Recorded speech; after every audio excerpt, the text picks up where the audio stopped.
कोई बन जुआ खेले गांजा पिए का करी हम ही एक बुढ़वा बानी घर में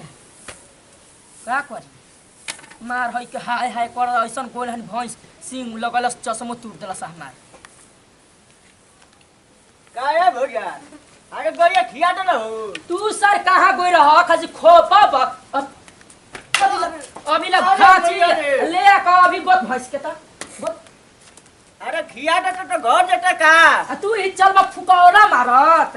आय हसार के ससुर अरे हम देखा तो नहीं अभी तक गइया का तू तो हम खासी गोता तनी थी करत या तू ही चलत खासी गांजा पियत जुआ खेलत हम गइया के गोबर निकाल के ना गुरही गैया के गोबर से हो जाई त हम धोले ना रही तो ढोला रहा तो चला आधा आधा डाल के हां चला हद आधा आधा आज से काम होई जो आधा तू डाल आधा हम डाल चलो ना चल बटे देख लो हुरा ढेर बड़ा तरफ कि तू बहुत सार सार बड़ा तरफ मारम तू के का छोड़ा हुरा की छूट हो जबा आई हो सार पहले चलो डाल डाल गोबर ना डलाई देख चलो पहले फैसला करा चलो सार पटेल चलो पहले चलो सार पहले फरियाइए ले जाए आज रोज रोज का झंझटे हम छोड़ा दे।